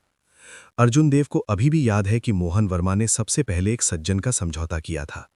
जब अर्जुन देव ने एक सज्जन का समझौता करने से इनकार कर दिया तो जमीन पर मौजूद व्यक्ति ने सबसे पहले उसका मजाक उड़ाया। इस सीन ने अर्जुन देव को फिर से अपना गार्ड खड़ा कर दिया। वो मुख्य हॉल की ओर चल दिया। उसका दाहिना हाथ उसकी कृपाण मूठ पर कभी नहीं रुका। जब वो पहली बार आया था तो उसने अपनी आध्यात्मिक भावना से जो महसूस किया था, उसके अनुसार मुख्य हॉल में इमारतें वृत्तों में वितरित थीं और प्रत्येक वृत्त का क्षेत्र धीरे धीरे सिकुड़ रहा था। 15वीं मंजिल पर केवल 70 या अधिक खजाने के कमरे बचे हुए थे। ये स्पष्ट था कि सबसे बाहरी मंजिल पर सैकड़ों कमरे थे। मुख्य हॉल के केंद्र में एक अपेक्षाकृत बड़ा मुख्य हॉल था। ये पूरे मुख्य हॉल का मूल था और मुख्य हॉल में सबसे बड़ी इमारत भी थी। मुख्य हॉल में इमारतों की व्यवस्था कुछ अज्ञात और रहस्यमय संरचना के अनुसार थी। कुछ हद तक मुख्य हॉल इस विशाल गठन की आंख थी। वो जगह अन्य जगहों की तुलना में थोड़ी ज्यादा खास होनी चाहिए। संभवतः सबसे अच्छी चीजें वहां संग्रहित की जानी चाहिए। अर्जुन देव की गति बेहद तेज थी। एक क्षण बाद वो 15वीं मंजिल पर मुख्य हॉल की ओर जाने वाले 9 प्रवेश द्वारों में से एक पर पहुंचा। जब उसने अंदर से आने वाली आवाजें सुनी तो वो अंदर जाने के लिए तैयार हो गया। धक्का देकर दरवाजा खोलते हुए अर्जुन देव ने अपना पैर उठाया और अंदर कदम रखा। जैसे ही उसका पैर जमीन को छुआ, उसे चकाचौंध महसूस हुआ और कुछ सांसों के बाद ही उसे होश आया। ये पता चला कि इस मुख्य हॉल ने पहले से ही अपनी खुद की एक दुनिया बना ली थी। ये पूरी तरह से मूल इमारतों से अलग हो गया था, जिससे इसका अपना अनूठा इलाका बन गया। ये आकाश और बादलों को आसपास उड़ते हुए भी देख सकता था और हवा बहुत ताज़ी थी। ये अर्जुन देव की कल्पना से कहीं ज्यादा बड़ा था। ये बस अविश्वसनीय था। जमीन मजबूत मिट्टी से बनी थी। इससे भी दूर एक विशाल बगीचा था। अधिक सटीक रूप से कहा जाए तो ये एक जड़ी बूटियों का बगीचा था। कई प्रकारों वाला एक जड़ी बूटियों का बगीचा। दूर से ही अर्जुन देव जड़ी बूटियों की सुगंध को सूंघ सकते थे। ये उस जड़ी बूटी के बगीचे से भी ज्यादा समृद्ध था जो उन्होंने भूमिगत दुनिया में देखा था। जहां से अर्जुन देव खड़े थे, उन्हें केवल हिमशैल का सिरा ही दिखाई दे रहा था। हालांकि प्रत्येक स्पिरिट हब लगभग 100 वर्षों तक जीवित रह सकती थी। इसका अर्थ ये हुआ कि पूरा जड़ी बूटी का बगीचा अमूल्य खजानों से भरा हुआ था। हालांकि हर्ब गार्डन के प्रवेश द्वार पर सैकड़ों किसान जो दौड़े थे, वे सभी वहां एकत्रित हुए थे। जड़ी बूटियों के बगीचे में प्राकृतिक खजाने को देखते ही सभी की आंखें चमक उठीं। हालांकि कोई भी आगे बढ़ने या एक कदम आगे बढ़ने को तैयार नहीं था। 500 साल पुराना गोल्डन सिल्वर फ्लेम फ्लावर, ये आग से जुड़ी खेती को 10 साल तक बढ़ा सकता है। ये वास्तव में अच्छी चीज है। 300 साल पुरानी आइस क्रिस्टल ग्रास भी है, जो आइस कंजीलिंग पिल को परिष्कृत करने के लिए मुख्य घटक है। अप्रत्याशित रूप से उनमें से बहुत सारे यहाँ हैं। इसके अलावा वे बहुत पुराने हैं। मुझे लगता है कि मैंने 1000 साल पुराना जिनसिंग भी देखा है। ये की और रक्त को पोषण देने के लिए एक बेहतरीन टॉनिक है। ये अधिक से अधिक 1000 साल तक जीवित रह सकता है। यदि इसे अभी नहीं उठाया जाता है तो ये बेकार हो जाएगा। कैसी बेचारगी है। भीड़ से विस्मयादि बोधक सुनाई दिए। हालांकि किसी ने भी पहला कदम आगे नहीं बढ़ाया। वे सभी जड़ी बूटी के बगीचे के बाहर रुक गए। वे स्पष्ट रूप से खजाने के पहाड़ के सामने आ गए थे, फिर भी वे यहीं रुक गए। निश्चित रूप से कुछ अजीब चल रहा था। यहां तक कि अगर बगीचे की रखवाली करने वाला कोई राक्षसी जानवर था, तो यहाँ के 300 लोगों में सबसे कमजोर एक सुपीरियर ग्रेड मार्शल किंग था। यहां तक कि कई peak superior grade martial kings भी थे। कई युवा कृषक भी थे। हालांकि वे केवल इंफीरियर ग्रेड मार्शल किंग्स थे, लेकिन वे सभी राज्यों को समझ चुके थे। उनकी ताकत सुपीरियर ग्रेड मार्शल किंग से कमजोर नहीं थी। इतनी मजबूत ताकत इकट्ठा होने पर वे आसानी से एक पीक रैंक 7 राक्षसी जानवर को मार सकते थे। जब तक रैंक 8 राक्षसी जानवर के बराबर कोई अस्तित्व नहीं होता था, तब तक ये कोई समस्या नहीं थी जिसे संख्याओं से हल किया जा सकता था। ये ऐसा कुछ नहीं था जिसे संख्याओं के साथ हल किया जा सकता था। इसी तरह जब छोटी धाराएं एक बड़ी नदी में मिल जाती हैं, तो ये एक बांध को नष्ट कर सकती है, लेकिन ये एक विशाल पर्वत को नष्ट नहीं कर सकती है। अर्जुन देव को इसका कारण जानने की जल्दी नहीं थी। इसके बजाय उसने हर्ब गार्डन में 300 लोगों पर नजर डाली। 300 लोगों के समूह को यहां तक पहुंचने के लिए उनकी ताकत को कम नहीं आंका जा सकता था। कुछ बेहद मजबूत काश्तकारों के अलावा उनमें से अधिकांश ने 4 या 5 के समूहों में अपने स्वयं के छोटे घेरे बनाए। जैसे ही अर्जुन देव ने भीड़ को बढ़ाया, उन्होंने ब्लडी ब्लेड्समैन की खोज की। लगभग 5 या 6 लोग थे जो उनकी तरह मजबूत थे। ये सभी विशेषज्ञ थे जो लंबे समय से प्रसिद्ध थे। अर्जुन देव ने उन पर पूरा ध्यान दिया। यदि वो जड़ी बूटी के बगीचे में प्रवेश करता है, तो ये गारंटी देना कठिन होगा कि वो उनके साथ लड़ाई में नहीं पड़ेगा। एक और व्यक्ति थे जिन पर अर्जुन देव ने विशेष ध्यान दिया। ये वो जख्मी आदमी था जिसे उसने पहले देखा था। इस व्यक्ति ने काले वस्त्र पहने थे और भीड़ में चुपचाप खड़ा था। आसपास के लोग अनजाने में इस व्यक्ति से दूरी बना रहे थे। ऐसा लग रहा था कि वे सब उससे डरते हैं। अगर ब्लडी ब्लेड्समैन पहले नहीं आया होता तो अर्जुन देव ने इस व्यक्ति के खिलाफ एक चाल चल सकता था। भीड़ के एक कोने में अर्जुन देव ने चंचल को भी खोज लिया। वो जितेंद्र शर्मा के साथ थी। उन दोनों के आसपास कुछ युवा कृषक भी इकट्ठे हुए थे। उनमें से अधिकांश विभिन्न देशों की उत्कृष्ट प्रतिभाएं थीं जिन्होंने रेस्टोरेंट में सभा में भाग लिया था। अर्जुन देव ने उनमें से मोहन वर्मा को खोजा। एक त्वरित गणना ने कुल 20 या 30 लोगों को दिया। समूह की ताकत के मामले में ये समूह सबसे मजबूत होना चाहिए। अर्जुन देव ने ध्यान से देखा। उन्होंने उन लोगों का मानसिक तौर पर ध्यान दिया, फिर उन्होंने उनसे निपटने के लिए उपाय सोचे। लोगों का एक समूह यहां बकबक कर रहा है, वे ऊपर क्यों नहीं जा रहे हैं? एक तरफ हट जाओ, ये बूढ़ा आदमी जाकर देखेगा। अचानक एक मोटा आदमी दूसरे प्रवेश द्वार से 15वीं मंजिल पर पहुंचा। उसका कद धोला था और वो 2 मीटर से अधिक लंबा था। जब वो वहां खड़ा था तो वो एक छोटी पहाड़ी की तरह दिखता था। इस व्यक्ति ने अपनी पीठ पर एक बड़ी कुल्हाड़ी रखी थी। उसका चौकोर पहलू था, मोटी भौहें थीं और बड़ी आंखें थीं। उसकी ठोड़ी बिना तराशी थी और दाढ़ी थी। वो बहुत उपद्रवी लग रहा था। Boom boom boom. Rudra Bhati के हर कदम के साथ जमीन थोड़ी कांपती हुई लग रही थी। वो बहुत लंबा था, जिससे दूसरों को ऐसा महसूस होता था कि वे उससे बौने हैं। भीड़ ने अपने आप उसके लिए रास्ता खोल दिया। रुद्र भाटी ने खूनी ब्लेड्समैन को देखकर जोर से हंस दिया। फिर वो मुस्कुराया और कहा, ओल्ड सन, आप भी उत्साह में शामिल होने के लिए यहां हैं। अरे यहां काफी पुराने दोस्त हैं। मैं जाऊंगा और देखूंगा कि ऐसा क्या है जिसे छूने की हिम्मत तुम भी नहीं करते। जब रुद्र भाटी भीड़ के सामने पहुंचे और जड़ी बूटी के बगीचे के द्वार पर दृश्य देखा तो उनकी पहले की तेज और लापरवाह आवाज शांत हो गई। थोड़ी देर बाद रुद्र भाटी ने अपना सिर हिलाया और फूट फूट कर मुस्कुराया। ये सोचने के लिए कि ये यहां रखवाली करने वाली चीज है, कोई आश्चर्य नहीं कि आप सभी आगे बढ़ने के लिए तैयार नहीं है। अर्जुन देव को उत्सुकता हुई। जब भीड़ बंद हो गई तो वो चुपचाप उनके पीछे चल पड़ा। वो धीरे धीरे आगे बढ़ा। थोड़ी देर बाद उसने आखिरकार जड़ी बूटी के बगीचे के द्वार पर स्थिति देखी। अर्जुन देव ठंडी हवा का एक झोंका चूसने से खुद को नहीं रोक सके। वो समझ गया कि वे लोग आगे क्यों नहीं बढ़े जब उन्होंने बड़ी संख्या में स्पिरिट जड़ी बूटियों और प्राकृतिक खजाने को देखा। दूर के फाटकों के सामने 10-10 क्षत-विक्षत लाशें पड़ी थीं। जब अर्जुन देव ने चारों ओर देखा तो वो बहुत दुखी और खूनी लग रहे थे। इन लाशों के पीछे एक छोटे से पहाड़ के आकार का एक राक्षसी सांप था। इसने पूरे जड़ी बूटी के बगीचे के द्वार को अवरुद्ध कर दिया। उस राक्षसी सांप के कुल 7 सिर और 4 पैर थे। इसका पूरा शरीर काले तलाशों से ढका था जो चेनमेल की तरह दिखता था। सांप के प्रत्येक सिर पर एक काला मुकुट था। जब सांप ने अपना मुंह खोला तो वो बीच बीच में अपनी जीभ निकाल लेता था। अप्रत्याशित रूप से ये एक 7 सिर वाला सांप था जो रैंक 8 राक्षसी जानवर की टक्कर दे सकता है। इस तरह का राक्षसी सांप बढ़ सकता है और विकसित हो सकता है। हर सिर एक विशेषता का प्रतिनिधित्व करता है। ये अधिकतम 9 सिर उगा सकता है। उस समय ये रैंक 9 राक्षसी जानवर बन जाएगा। इसके अलावा ये रैंक 9 राक्षसी जानवरों में से एक राजा होगा। ये कोई साधारण रैंक 9 राक्षसी जानवर नहीं होगा। ये एक ही रैंक के भीतर बेजोड़ होगा। हालांकि इसके केवल 7 सिर थे, ये रैंक 7 राक्षसी जानवरों में से एक राजा था।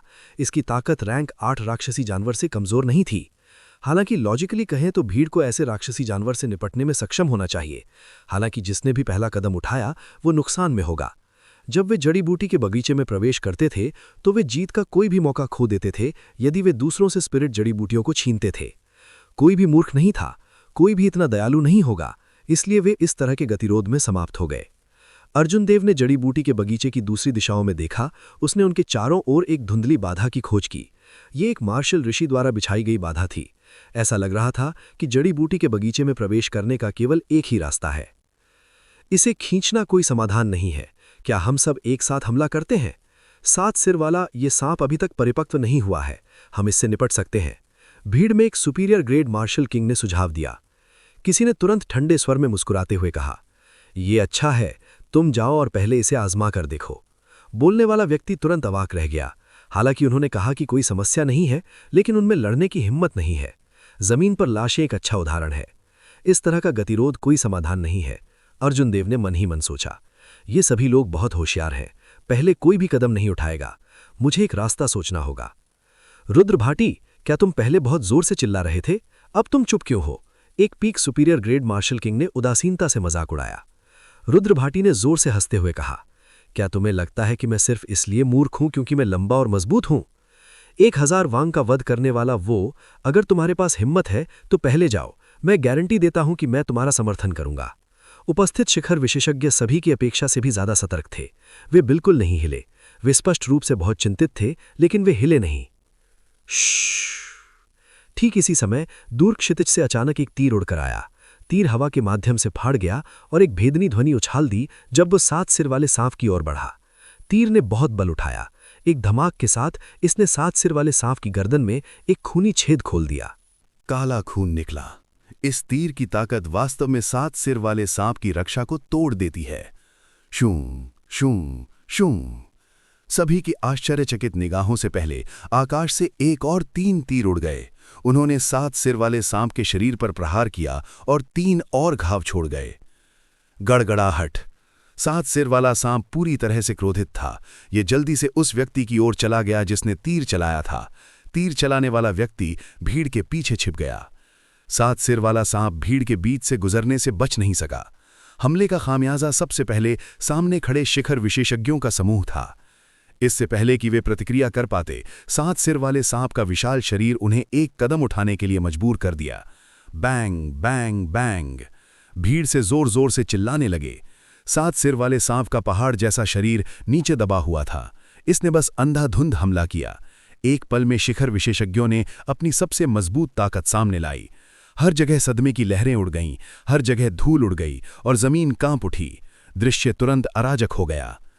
इतना भारी झटका लगने के बाद 7 सिर वाला सांप अपना मूल लक्ष्य भूल गया। उसने अपना मुंह खोला और भयंकर रूप से दहाड़ने लगा। 7 सिर वाले सांप ने कई हमले किए, चाहे वो हिमस्खलन हो, आग की लपटें हों या जहरीली धुंध हो। तरह तरह के हमलों ने भीड़ को भर दिया। 7 सिर वाले सांप के हर कदम के साथ जमीन कांप उठी। कुछ बदकिस्मत काश्तकारों को कुचलकर मार डाला गया। राक्षसी सांपों ने 7 शिखर मार्शल किंग्स को नीचे दबाए रखा। वे खुद को मुक्त नहीं कर सकते थे।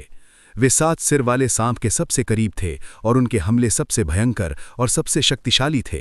स्वाभाविक रूप से दानव सांप उन पर ध्यान केंद्रित करेगा। दूर की चट्टान के पीछे अर्जुन देव ने धीरे धीरे सोल स्लेयर धनुष को दूर कर दिया। वो मंद मंद मुस्कुराया और कहा, ये अच्छा है, आइए प्रवेश करने से पहले दानव सांप से निपटते हैं। 7 शीर्ष विशेषज्ञों के समर्थन से अन्य लोगों ने धीरे धीरे भयानक युद्ध के मैदान को छोड़ दिया। वो जगह जहरीले धुएं से भरी हुई थी। हर जगह बर्फ और आग थी और तूफान गरजने लगा था। ये ऐसी जगह नहीं थी जहां वे रह सकते थे। बैंग। एक तेज तर्रार किसान ने अवसर का लाभ उठाकर जड़ी बूटियों के बगीचे में प्रवेश करना चाहता था और पहल करना चाहता था। हालांकि उसे उड़ती हुई कुल्हाड़ी से आधा काट दिया गया था। हर जगह खून के छींटे पड़ गए और उसके पास विरोध करने का जरा भी मौका नहीं था। Mu mu mu. लाश के 2 हिस्सों को सेबर की और तलवार की कुछ लहरों द्वारा टुकड़ों में काट दिया गया था। 7 शिखर विशेषज्ञों ने 7 सिर वाले सांप के हमले को रोकने के लिए एक साथ हमला किया था। अगर कोई इस बूढ़े आदमी के सामने प्रवेश करने की हिम्मत करता है तो ये बूढ़ा आदमी उसे मारने वाला पहला व्यक्ति होगा। रुद्र भाटी चिल्लाए जबकि उन्होंने अपनी कुल्हाड़ी को याद किया। अन्य काश्तकार तुरंत गंभीर हो गए। उन्होंने अब कोई अन्य विचार रखने की हिम्मत नहीं की। वे एक ही समय में हमला करने वाले 7 विशेषज्ञों को कैसे रोक सकते हैं? मूल रूप से 7 में से कुछ युद्ध के मैदान को जल्दी छोड़ना चाहते थे। हालांकि जब भी वे पीछे हटने के बारे में सोचते थे तो कोई और उन्हें रोक देता था। ब्लडी ब्लेड्समैन गौरव समर्थ ने उदासीनता से कहा, कोई अन्य विचार मत करो। यदि हर कोई पीछे हट जाता है तो 7 सिर वाला सांप बचे हुए अंतिम व्यक्ति को मार डालेगा। आइए पहले इस राक्षसी सांप को मारने पर ध्यान केंद्रित करें। फुसी। रुद्र भाटी ने अपनी कुल्हाड़ी को क्रूरता से घुमाया। शुद्ध बल ने हवा को आधा कर दिया, जिससे 7 सिर वाले सांप ने जो काली लपटें उगल दी थीं चकनाचूर कर दीं। अगर मुझे पता चल जाए कि पीछे से तीर किसने चलाया, अगर ये बूढ़ा आदमी उसे अलग नहीं करता है तो वो रुद्र भाटी नहीं है। अप्रत्याशित रूप से वो मेरे खिलाफ साजिश रचने की हिम्मत करता है। हालांकि 7 सिर वाला सांप मजबूत था, 7 शिखर मार्शल किंग्स के संयुक्त प्रयासों से इसकी अपराजय और विनाशकारी आभा को धीरे धीरे पीटा गया था। सभी प्रकार की मजबूत मार्शल तकनीकों को निष्पादित किया गया। भीड़ को अब एक शिखर मार्शल किंग की ताकत की स्पष्ट समझ थी। 2 घंटे के बाद जीत के तराजू 7 चोटी के काश्तकारों के पक्ष में झुक गए। जब कई काश्तकारों ने मौका देखा तो वे भी युद्ध के मैदान में शामिल हो गए। शिखर रैंक 7 राक्षसी जानवरों का राजा ऊपर से नीचे तक एक खजाना था। इन लोगों ने अब एक कदम उठाने का फैसला किया क्योंकि वे लूट का हिस्सा चाहते थे। जितेंद्र शर्मा ने जड़ी बूटी के बगीचे के द्वार की ओर देखा और उनकी आंखें चमक उठीं। वो कुछ देर के लिए हिचकिचाते हुए कहा, मिस चंचल, अब हम अंदर कैसे जाएं? जितेंद्र शर्मा की ताकत और रुतबे को देखते हुए स्वाभाविक रूप से उन्होंने 7 शिखर विशेषज्ञों की नाक के नीचे घुसने की हिम्मत नहीं की। हालांकि चंचल के लिए ये अलग था। उसकी ताकत का उल्लेख नहीं करने के लिए केवल उसकी स्थिति के आधार पर 7 शिखर विशेषज्ञ उसके साथ कुछ भी करने की हिम्मत नहीं करेंगे। ये जानकर कि जितेंद्र शर्मा क्या सोच रहे हैं, चंचल ने मंद मंद मुस्कुराते हुए कहा, कोई जल्दी नहीं है। चूंकि मैंने आपको बहते हुए सुनहरे प्रकाश फल प्राप्त करने में मदद करने का वादा किया था, इसलिए मैं निश्चित रूप से ऐसा करूंगा। बूम! एक तेज आवाज थी, जैसे कि रुद्र भाटी के हाथ में विशाल कुल्हाड़ी ने 7 सिर वाले सांप के सिर में से एक को काट दिया। एक कम सिर के साथ 7 सिर वाले सांप की ताकत तुरंत कम हो गई। भीड़ द्वारा इसे लगातार पीछे ढकेल दिया गया क्योंकि इसके सिर एक एक करके गिर गए। अंत में 7 सिर वाला सांप अनिच्छा से जमीन पर गिर गया। उसका विशाल शरीर ढह गया और जमीन फिर से हिंसक रूप से हिल गई। मूल रूप से समतल जमीन अब हजारों छिद्रों से भरी हुई थी। हर जगह दरारें दिखाई दीं, कई अथाह गड्ढे भी थे। ये कल्पना करना कठिन था कि ये जगह कुछ समय पहले ही समतल नहीं थी। 7 सिर वाले सांप के शुरुआती बड़े पैमाने हमले से कई काश्तकार प्रभावित हुए थे। इस समय वे ठीक होने की पूरी कोशिश कर रहे थे। कुछ किसान भी जहरीली गैस की चपेट में थे और भी दयनीय स्थिति में थे। उनका रंग काला था और उनके होंठ पीले थे। वे शायद अधिक खजाने प्राप्त करने के लिए जड़ी बूटी के बगीचे में प्रवेश नहीं कर पाएंगे। इस सब का गुनहगार अर्जुन देव पहले से ही शांत भाव से भीड़ में घुल मिल गया था। उसने शांति से देखा जब काश्तकारों ने 7 सिर वाले सांप की सामग्री को विभाजित किया। स्वाभाविक रूप से 7 सिर वाले सांप के विभिन्न गुणों के 7 राक्षसी कोर रुद्र भाटी, ब्लडी ब्लेड्समैन और अन्य 6 द्वारा प्राप्त किए गए। शेष लोग केवल सांप की त्वचा, मुकुट और कठोर तराजुओं को विभाजित कर सकते थे। हालांकि वे अभी भी बहुत मूल्यवान थे। रुद्र भाटी ने एक पृथ्वी विशेषता वाला राक्षसी कोर प्राप्त किया और लापरवाही से उसे अपने ब्रह्मांड की अंगूठी में रख दिया। फिर उसने भीड़ में अपनी क्रूर निगाहें घुमाईं। रुद्र भाटी 2 मीटर से अधिक लंबा था और उसका कद गठीला था। अपनी क्रूर व्यक्तित्व के साथ उसने ऊपर से नीचे देखा और उसकी टकटकी भयानक थी। रुद्र भाटी ने अर्जुन देव पर अपनी नजर टिकाने से पहले भीड़ को कई बार देखा। फिर धीरे धीरे चलते हुए वो अर्जुन देव की ओर बढ़ा। इस बूढ़े आदमी के लिए एक तरफ हट जाओ, रुद्र भाटी ने जोर से चिल्लाया। अर्जुन देव के सामने सभी साधक एक तरफ हट गए। प्लेग के इस देवता को नाराज नहीं करना चाहते थे। रुद्र भाटी अर्जुन देव के सामने 5 मीटर आगे पहुंचे। वो अब अर्जुन देव से भी लंबा था। उसने अर्जुन देव की ओर देखा और चिल्लाया, बव्वा, क्या तुम ही हो जिसने पहले उन तीरों को चलाया था? रुद्र भाटी की आवाज गहरी और शक्तिशाली थी। यह हर किसी के कानों में गड़गड़ाहट की तरह लग रहा था। ये बहुत प्रभावशाली था। जब एक नियमित कृषक ये सुनता तो वे तुरंत विरोध करने की हिम्मत नहीं करने से डर जाते। अर्जुन देव की निगाहें शांत थीं, उसका दिल शांत था। न तो वो दास था और न ही दबंग। उसने धीरे से अपना सिर हिलाया और कहा, नहीं। रुद्र भाटी ने ठंडे स्वर में कहा, आप अभी भी इससे इनकार करते हैं? जब मैंने आपको पहले देखा था तो आपकी भावनाओं में स्पष्ट उतार चढ़ाव था। उसके बाद आपने इसे जल्दी से छिपा लिया। यदि आप दोषी नहीं हैं तो आप ऐसा नहीं करेंगे।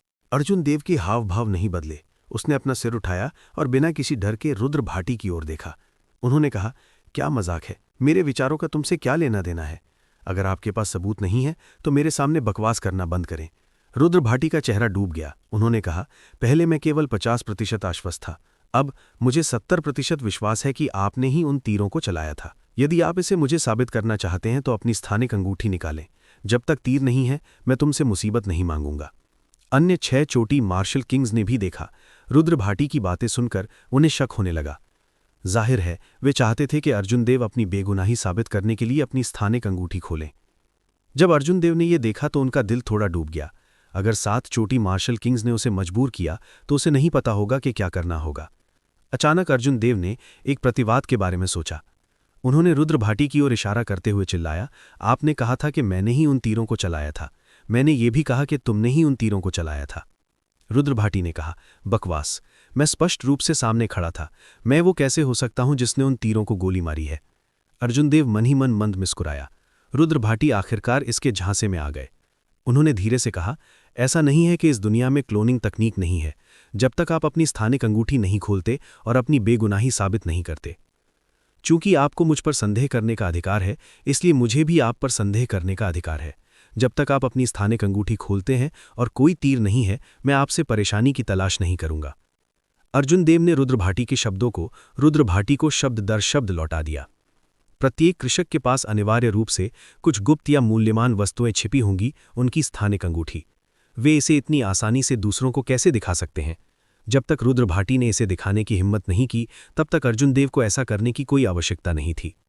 रुद्र भाटी के हाव भाव नहीं बदले। एक पल की चुप्पी के बाद वो चिल्लाया, छोटे बव्वा, तो क्या हुआ अगर इस बूढ़े आदमी के पास सबूत नहीं है? मुझे रुद्र भाटी को मारने के लिए सबूत चाहिए। रुद्र भाटी का दाहिना हाथ कृपाण में बदल गया और अदम्य बल से अर्जुनदेव के सिर पर टूट पड़ा। रुद्र भाटी ने भौतिक शरीर की खेती की और एक शिखर मार्शल किंग थे। ये ताड़ कृपाण हड़ताल शहर की दीवार को काटने के लिए पर्याप्त थी। मैं बस आपके एक कदम उठाने का इंतजार कर रहा था। अर्जुनदेव का चेहरा डूब गया। उसे बिल्कुल भी आश्चर्य नहीं हुआ। वो एक कदम भी पीछे नहीं हटे। उसने अपने बाएं हाथ को 90 डिग्री तक झुकाया और जल्दी से उसे अपने सिर के ऊपर पकड़ लिया। बैंग! रुद्र भाटी की हथेली की कृपाण अर्जुनदेव की बाह पर लगी। ये धातु के दो टुकड़ों के टकराने जैसा था, जिससे एक जोरदार बैंग हो रहा था। आसपास एक दृश्यमान शॉकवेव फैल गई। बूम! एक प्रबल राशि अर्जुनदेव की भुजा से लेकर उनके पैरों तक पहुंची। अर्जुनदेव के चारों ओर की जमीन बल को सहन नहीं कर सकी। टूटी हुई चट्टानें हवा में उड़ गईं और उन दोनों को घेर लिया। हालांकि अर्जुनदेव बिल्कुल भी नहीं चले। उन्होंने रुद्र भाटी के हमले को रोकने के लिए अपने भौतिक शरीर की ताकत पर भरोसा किया। व्हाइट रोब्ड ब्लेड्समैन का भौतिक शरीर इतना मजबूत कैसे हो सकता है? वे वास्तव में रुद्र भाटी के कृपाण स्ट्राइक को हेड ऑन रोक सकते हैं। रुद्र भाटी के पास मार्शल स्पिरिट नहीं था और उन्होंने भौतिक शरीर की खेती पर ध्यान केंद्रित किया। उनकी एक आकस्मिक हड़ताल में पहले से ही 54,000 किलोग्राम बल है। अप्रत्याशित रूप से वे, एक ब्लेडमैन, आमने सामने भिड़ने की हिम्मत करते हैं। ये बहुत अविश्वसनीय है। उन्होंने कहा, ये अर्जुनदेव वास्तव में भयानक हैं। इतनी कम उम्र में उनमें वास्तव में पुरानी पीढ़ी के विशेषज्ञों के खिलाफ लड़ने का आत्मविश्वास है। जब आसपास के लोगों ने देखा कि अर्जुनदेव ने रुद्र भाटी के आक्रमण को रोकने के लिए अपने भौतिक शरीर का उपयोग किया, तो वे सभी चकित रह गए। ये विशेष रूप से रेस्टोरेंट में एकत्रित विभिन्न देशों की उत्कृष्ट प्रतिभाओं के लिए था। वे सभी हैरान थे। उन्हें उम्मीद नहीं थी कि अर्जुनदेव इतने मजबूत होंगे। उस समय हालांकि अर्जुनदेव ने चंचल के साथ ड्रॉ के लिए लड़ाई लड़ी थी, लेकिन ज्यादातर लोगों ने ये सोचा था कि चंचल ने जानबूझकर पीछे हटे थे। उनके अनुसार अर्जुनदेव की शक्ति उनसे अलग नहीं थी। वास्तव में उनकी साधना के कारण वे उनसे भी कमजोर थे। हालांकि उनके सामने के दृश्य ने अब उनके विचारों को उलट दिया। जितेंद्र शर्मा के हाव भाव गंभीर हो गए। उन्होंने अर्जुनदेव को एक ऐसे व्यक्ति के रूप में लेबल किया जिसे उन्हें खत्म करना था, अन्यथा वो भविष्य में उससे आगे निकल सकता है। रुद्र भाटी को आश्चर्यचकित होने का कोई समय दिए बिना अर्जुनदेव ने अपना दाहिना हाथ मुट्ठी में जकड़ लिया। उसकी उंगलियों से कर्कश आवाजें आईं क्योंकि उसने जल्दी से अपने शरीर में सभी वाइटल क्यूई को इकट्ठा किया। एक बाघ और ड्रैगन की छवि अर्जुनदेव की बांह के चारों ओर घूमती थी क्योंकि वो ड्रैगन और टाइगर बॉडी स्कल्पटिंग आर्ट को प्रसारित कर रहे थे। फिर उसने रुद्र भाटी पर मुक्का मारा। इस पंच में उसकी पूरी ताकत थी। उसने बिना कुछ भी रोके अपने भौतिक शरीर की सारी ताकत लगा दी। जब से उन्होंने अपना कदम उठाया था, अर्जुनदेव का पीछे हटने का कोई इरादा नहीं था। जैसे ही रुद्र भाटी स्तब्ध रह गए, अर्जुनदेव की मुट्ठी की हवा पहले ही आ चुकी थी। रुद्र भाटी जल्दी से पीछे हट गए और अपने दम पर एक मुक्के से जवाब दिया। बैंग! एक तेज आवाज हुई। अर्जुनदेव की मुट्ठी की हवा से रुद्र भाटी का हड़बड़ी में मारा गया मुक्का पूरी तरह से दब गया। रुद्र भाटी का विशाल शरीर वापस उड़ गया। रुद्र भाटी ने जमीन पर भारी गिरने से पहले 100 मीटर पीछे की उड़ान भरी। उसने एक हाथ से खुद को सहारा दिया और अर्जुनदेव की ओर देखा। उसके मोटे चेहरे पर कुछ झटका था। अर्जुनदेव के छोटे से शरीर ने जिस बल से विस्फोट किया वो कुल 150 टन बल था। ये उस बल से दुगने से भी अधिक था जिसे रुद्र भाटी ने जल्दबाजी में भेजा था। उन्होंने कहा, ताकत के मामले में किसी ने भी मुझे इस तरह की दयनीय स्थिति में नहीं धकेल दिया। आप पहले और आखिरी हैं, रुद्र भाटी ने उदासीनता से कहा। फिर उसके शरीर की सभी हड्डियां हिलने लगीं। उसका पूरा शरीर वास्तव में थोड़े समय में बड़ा हो गया। रुद्र भाटी की आभा बेहद निडर हो गई। उसके चारों ओर एक मजबूत आभा फैल गई, जिससे एक तीव्र बवंडर बन गया जिसने जमीन पर रेत और धूल उड़ा दी। जैसे ही रुद्र भाटी एक चाल चलने वाले थे, ब्लडी ब्लेड्समैन गौरव समर्थ उनके सामने आ गए। उन्होंने उदासीनता से कहा, रुद्र भाटी, यहाँ अपना उद्देश्य न भूलें। यदि आप ऐसे ही जारी रखते हैं तो दूसरे भी आपका फायदा उठा सकते हैं। यदि आप अपने भौतिक शरीर और क्यूई को मजबूत करने के लिए उपयोग करने का इरादा रखने वाले 1000 साल पुराने स्पिरिट हर्ब खो देते हैं तो आप इसका उपयोग कर सकते हैं। आपको मैं ग्वांगवू मैं करेंगे। रुद्र भाटी ने अपनी आभा वापस ले ली और उदासीनता से कहा, बव्वा, मैं तुम्हें याद रखूंगा। कोई फर्क नहीं पड़ता कि आप कहां जाते हैं, मैं रुद्र भाटी इस मुक्के को वापस कर दूंगा। ये अच्छे के लिए था। अर्जुन देव यहां रुद्र भाटी से युद्ध नहीं करना चाहते थे। अंत में दोनों पक्ष घायल हो जाते। रुद्र भाटी की असली ताकत अर्जुन देव की तुलना में अधिक थी। यदि वे वास्तव में लड़ते तो अर्जुन देव के जीतने की केवल 40% संभावना थी। इसके अलावा आसपास के लोगों का एक समूह था जो उसे लालच से देख रहा था। यदि दोनों पक्ष घायल हो जाते हैं तो इससे केवल दूसरों को लाभ होता। जब तक वे इस बात को आगे नहीं बढ़ाते थे कि तीरंदाज कौन था, इससे कोई फर्क नहीं पड़ता। अन्यथा 7 शिखर मार्शल किंग्स के उस पर दबाव डालने के साथ वो केवल इस आकस्मिक मुठभेड़ से पीछे हट सकता था। 7 चोटी मार्शल किंग्स ने अर्जुन देव को नजरअंदाज कर दिया और बड़े कदमों के साथ जड़ी बूटी के बगीचे के प्रवेश द्वार की ओर बढ़ गए। काले वस्त्र पहने आदमी के चेहरे पर बदसूरत निशान के साथ तुरंत छाया की तरह उनका पीछा किया। बाकी लोग तुरंत उत्साह से पीछा कर रहे थे। ये ऐसा था जैसे जमीन प्राकृतिक खजानों से भरी हुई है जो उन्हें उठाने के लिए इंतजार कर रही है। लेकिन क्या स्वर्ग और पृथ्वी के खजाने प्राप्त करना इतना आसान था? जैसे ही भीड़ अधीरता से दौड़ी, अर्जुन देव धीरे धीरे पीछा कर रहे थे। वो अपने छोटे मेरिडियन को जबरन खोलने वाला था। अपने मेरिडियन को पोषण देने के लिए स्पिरिट हर्ब्स की खोज करने का ये सही समय था। खेती बढ़ाने, क्यूई भरने, भौतिक शरीर को तमका देने आदि के लिए स्पिरिट हर्ब्स थीं। अर्जुन देव ने अपनी आंखें बंद कर लीं और उनकी आध्यात्मिक भावना तुरंत पूरे जड़ी बूटियों के बगीचे में फैल गई और अपने आध्यात्मिक अर्थ में छिपे स्पिरिट कोर की खोज कर रही थी। उसी क्षण में अर्जुन देव के जड़ी बूटियों के बगीचे में मौजूद सभी स्पिरिट हर्ब्स उसके मन में प्रकट हो गए। बहुत सारी स्पिरिट जड़ी बूटियां थीं। जानकारी समुद्र की तरह गहरी थी। अर्जुन देव को स्पिरिट हर्ब्स को खोजने में कामयाब होने से पहले बहुत प्रयास करना पड़ा, जिसकी उन्हें आवश्यकता थी। थोड़ी देर बाद अर्जुन देव ने अपनी आंखें खोलीं और एक फीकी मुस्कान प्रकट की। अर्जुन देव जल्दी से जड़ी बूटियों के बगीचे के चारों ओर दौड़े, जबकि अन्य लोग अभी भी स्पिरिट हर्ब्स की खोज कर रहे थे। अर्जुन देव को ये जानने के लिए देखने की भी आवश्यकता नहीं थी कि उन्हें जिन स्पिरिट हर्ब्स की आवश्यकता थी वे कहाँ थे। मुझे ये मिल गया। 200 साल पुराना बहता हुआ सोने का हवा का पत्ता फल। ये मेरिडियन को निगलकर पोषण कर सकता है। ये नए मेरिडियन के लिए और भी ज्यादा फायदेमंद है। अर्जुन देव ने एक फीकी मुस्कान प्रकट की और एक सुनहरे फल के सामने रुक गए। एक छोटी सी शाखा पर कुल 9 पके फल थे। एक जेड बॉक्स निकालते हुए अर्जुन देव ने सावधानी से उसे उठाया और दूर रख दिया। उसने दूर से देखा और एक अत्यंत दुर्लभ टेंडन शोधन फूल देखा। अर्जुन देव का हार मानने का इरादा नहीं था। वो अपने सामने उत्तेजित भीड़ के बीच से गुजरा और टेंडन रिफाइनिंग फ्लावर को उठाया। फिर वो तुरंत उड़ गया। हा, मुझे वास्तव में 1000 साल पुराना स्नो जिनसेंग मिला है। ये मेरी खेती को 20 साल तक बढ़ाने के लिए पर्याप्त है। मैंने इस बार स्वर्ण पदक जीता है। एक मध्यम आयु के कृषक के पास एक बर्फ की तरह सफेद जिनसेंग था, जो ऐसा लग रहा था जैसे ये थ्रॉन की एक परत से ढका हुआ हो। वो उत्साह से चिल्लाया, ये व्यक्ति वास्तव में मृत्यु की तलाश कर रहा है। अगर आपको कुछ अच्छा लगता है तो आप इसे अपने लिए रख सकते हैं। क्या इतना उत्तेजित होने की क्या जरूरत है? अर्जुन देव ने दया के एक फीके भाव प्रकट किए। फिर उन्होंने मध्यम आयु के कृषक को नजरअंदाज किया और स्पिरिट हर्ब्स की अपनी खोज शुरू कर दी। अधेड़ उम्र के कृषक ने बोलने के बाद उसने देखा कि आसपास के किसान उसे देख रहे हैं। वो जानता था कि उसने कुछ गलत कहा है। उसने 1000 साल पुराने स्नो जिनसेंग को अपनी स्थानिक अंगूठी में रखा और भाग गया। हालांकि तब तक बहुत देर हो चुकी थी। जब कई काश्तकारों ने उसकी बात सुनी तो उन्होंने उसे बेरहमी से रोक दिया। यहां तक कि अंतिम समय में उन्होंने जो टीम बनाई थी उसने भी उन्हें छोड़ दिया और इसके बजाय उन पर दबाव बनाने लगे। बैंग बैंग बैंग, युद्ध की आवाज अर्जुन देव के कानों में घुस गई। ये मध्यम आयु के कृषक थे जो भीड़ से लड़ रहे थे, हार मानने को तैयार नहीं थे। कुछ चालों के बाद उसे तब तक पीटा गया जब तक कि वो जवाबी कार्रवाई नहीं कर सका। इस व्यक्ति ने अपने दिल को मजबूत किया और लापरवाही से 1000 साल पुराने स्नो जिनसेंग को दूर फेंक दिया। हु ची। जब अर्जुन देव ने अपने पीछे से एक आवाज सुनी तो उन्होंने अपनी आध्यात्मिक भावना को बाहर निकाला और तुरंत महसूस किया कि कुछ उड़ रहा है। वो मदद नहीं कर सका कि एक असहाय मुस्कान प्रकट करे।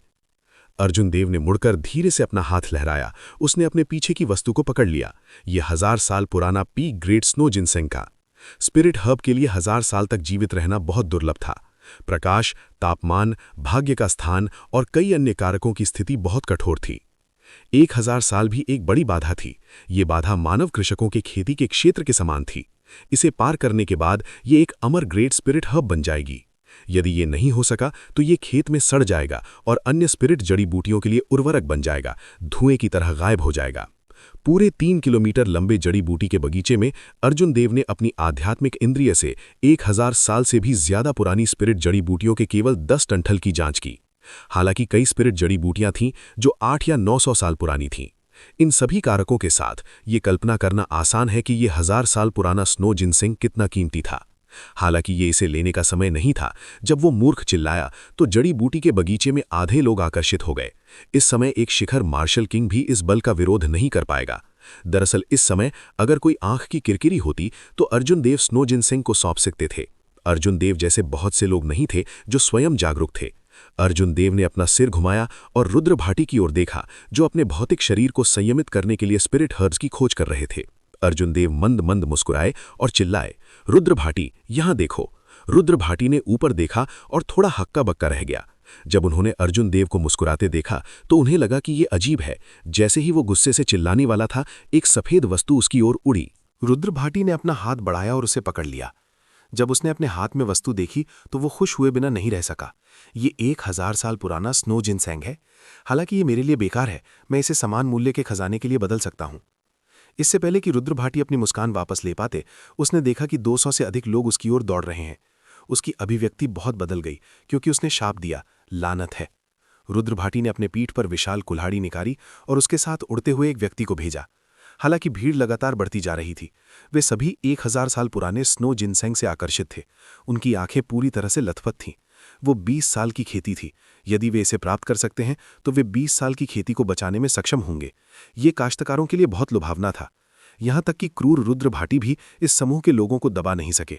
उसके पास अपनी विशाल कुल्हाड़ी को दूर करने और जड़ी बूटियों के बगीचे से बाहर निकलने के अलावा कोई विकल्प नहीं था। सफेद वस्त्र वाले ब्लेड्समैन, मैं रुद्र भाटी तुम्हें याद करूंगा। इस क्यानरेन द्वीप को छोड़ने के बाद मैं तुम्हें आधा फाड़ दूंगा। रुद्र भाटी ने जोर से शाप दिया जबकि वो अन्य हमलों को चकमा दे रहा था। वो अपने हाथ में स्नो जिनसेंग को छोड़ना चाहता था, लेकिन वो सहन नहीं कर सका। अगर वो इसे खो देता है तो कौन जानता था कि उसे दूसरा मिल सकता है। एक अमर ग्रेड प्राकृतिक खजाना जो 1000 साल से अधिक पुराना था, कुछ ऐसा था जिसे लोग प्यार करते थे और नफरत करते थे। सौभाग्य से मैं एक समस्या से छुटकारा पाने में कामयाब रहा। आइए अन्य स्पिरिट जड़ी बूटियों की तलाश करें जो खेती को बढ़ा सकती हैं। 1000 साल पुरानी स्पिरिट हर्ब दुर्लभ है। हालांकि कई 8 या 900 साल पुरानी स्पिरिट जड़ी बूटियां हैं। अगर मैं उन सभी को प्राप्त कर सकता हूं तो वे 1000 साल पुराने स्नो जिनसेंग के समान मूल्यवान होंगे। अर्जुन देव बोलते हुए मंद मंद मुस्कुराए। इसके अलावा ये आंख को पकड़ने वाला नहीं था और किसी भी ध्यान को आकर्षित नहीं करेगा। 800 साल पुराना हिरन एंटलर, 900 साल पुराना लिंगजी, 700 साल पुराना सुगंधित फल, 500 साल पुराना 7 रंग का गिरे हुए पत्ते घास। ये स्पिरिट हर्ब्स जो खेती को बढ़ा सकती थीं, उन सभी को अर्जुन देव ने चुन लिया था, जिससे उन्होंने अपने दम पर भाग्य बना लिया। कभी कभी स्पिरिट हर्ब्स के लिए लड़ाई दूरी में होती थी। हालांकि अर्जुन देव उन्हें देखने की जहमत भी नहीं कर सके।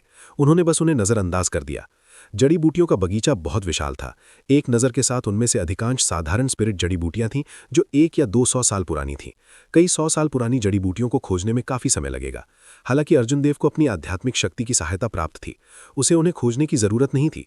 एक स्पिरिट हर्ब चुनने के बाद वो तुरंत अगले पर चला जाएगा। उससे बड़ी फसल किसी और के पास नहीं थी। थोड़ी देर बाद अर्जुन देव ने औषधीय गोलियां चुनना बंद कर दिया जो खेती को फिर से भर सकती थीं। वो बुदबुदाया, मेरे पास पहले से ही 10 है। ये मेरे लिए कम समय में सुपीरियर ग्रेड मार्शल सेंट के शिखर पर पहुंचने के लिए पर्याप्त होने चाहिए। फिर मुझे भौतिक शरीर को तड़पने के लिए कुछ स्पिरिट जड़ी बूटियों की तलाश करनी चाहिए ताकि दूसरों को मुझसे आगे बढ़ने से रोका जा सके। इसके बाद अर्जुन देव व्यवस्थित रूप से जड़ी बूटियों के बगीचे में घूमते रहे, भौतिक शरीर को तड़पने के लिए स्पिरिट हर्ब्स की खोज करते थे। इस प्रकार की स्पिरिट हर्ब अत्यंत दुर्लभ थी। ये स्पिरिट हर्ब्स से भी दुर्लभ था जो खेती को बढ़ा सकती थी और की और रक्त की भरपाई कर सकती थी, वरना रुद्र भाटी को उन्हें खोजने के लिए इतनी परेशानी नहीं करनी पड़ती। जब अर्जुन देव ने अपनी आध्यात्मिक शक्ति के साथ क्षेत्र को स्कैन किया तो उन्हें इस प्रकार की स्पिरिट हर्ब की केवल 6 डंठल मिली जो 500 साल से अधिक पुरानी थी। इसके अलावा वे एक दूसरे से काफी दूर थे। अर्जुन देव ने उन्हें उन सभी को इकट्ठा करने में कामयाब होने से पहले 1 घंटा बिताया। ये विशेष रूप से आखिरी डंठल के लिए था। किसी को लगभग पहले ही मिल गया। अर्जुन देव ने उस व्यक्ति के साथ लड़ाई की और बहुत मुश्किल के बाद उसे प्राप्त करने में कामयाब हुए। अर्जुन देव ने स्कारलेट ब्लड फ्लावर को अपनी यूनिवर्स रिंग में रखा और एक संतुष्ट मुस्कान प्रकट की। उसने मन ही मन सोचा, सफलता। उसने सभी स्पिरिट हर्ब्स प्राप्त कर ली थी जिनकी उसे सबसे अधिक जरूरत थी। इसके अलावा उन्होंने रास्ते में कुछ पीक ग्रेड स्पिरिट हर्ब्स चुन लिए थे। उनकी फसल अद्वितीय थी। शेष समय में अर्जुन देव कुछ मूल्यवान स्पिरिट हर्ब्स की तलाश करेंगे, कुछ स्पिरिट स्टोन्स के बदले में। अब वो इतनी जल्दी में नहीं होगा। व्हाइट रोब्ड ब्लेड्समैन अर्जुन देव, ऐसा लगता है कि आपकी फसल छोटी नहीं है। पीछे से एक परिचित मधुर आवाज आई। अर्जुन देव ने अपना सिर पीछे घुमाया और चंचल को एक असाधारण आभा वाले देखा। औषधि, सुगंध और फूलों से भरे इस जड़ी बूटियों के बगीचे में चंचल की आभा जो शहरों को गिरा सकती थी और भी उत्साहित दिखाई दी। कोई मदद नहीं कर सका कि कुछ और नजर डाल ले। अर्जुन देव के बगल में मौजूद जितेंद्र शर्मा के चेहरे पर एक चौड़ी मुस्कान थी। स्पष्ट रूप से उसने वह भी प्राप्त कर लिया था जो वह चाहता था। हालांकि जब उन्होंने अर्जुन देव को देखा तो उनकी आंखों में एक मुश्किल से पता लगाने योग्य हत्या की हुई चमक उठी। अर्जुन देव ने धीरे से मुस्कुराते हुए कहा, ये ठीक है, आपकी फसल कैसी थी? चंचल ने अपने माथे के काले बालों को सहलाने के लिए अपना हाथ बढ़ाया। उसने अपना सिर हिलाया और धीरे से मुस्कुराया। मैं आपकी तरह भाग्यशाली नहीं था। जो चीज़ मैं चाहता था वो यहाँ नहीं था। हालांकि मुझे कुछ स्पिरिट जड़ी बूटियां मिली जो खेती को बढ़ा सकती हैं। इस समय जड़ी बूटी के बगीचे के अंत से अचानक विस्मयादि बोधक की एक श्रृंखला सुनाई दी। सभी लोग जल्दी से वहां इकट्ठा हो गए। अर्जुन देव ने जिज्ञासा से अपना सिर पीछे कर लिया। उन्होंने पाया कि जिस स्थान पर भीड़ इकट्ठी हुई थी वह पहले ही जड़ी बूटियों के बगीचे के आकार को पार कर चुकी थी। अर्जुन देव ने उस स्थान को स्कैन करने के लिए अपनी आध्यात्मिक बुद्धि का उपयोग नहीं किया था, इसीलिए उन्हें नहीं पता था कि यह क्या था। जितेंद्र शर्मा के हाव भाव बदल गए और उन्होंने कहा, चलो चलते हैं और देखते हैं। वे दोनों तेजी से उसके पीछे चले गए। जब वे पहुंचे तो उन्होंने पाया कि वास्तव में कई हजार झांग लंबे जड़ी बूटी के बगीचे के अंत में एक और छोटा जड़ी बूटी उद्यान था। हालांकि उस छोटे जड़ी बूटी उद्यान में कोई कीमती आत्मा जड़ी बूटियां नहीं थीं। उन सभी के पास एक तरह के कड़वे चाय रंग के फूल थे। फूलों के बीच में सफेद जेड से बना एक पवित्र ताबूत चुपचाप पड़ा हुआ था। ये अतुलनीय रूप से गंभीर लग रहा था। ऋषि ताबूत, ये वास्तव में एक ऋषि ताबूत है।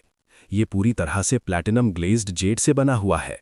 इस ताबूत में केवल एक मार्शल ऋषि ही आराम कर सकता है। मैंने इस बार इसे समृद्ध बनाया है।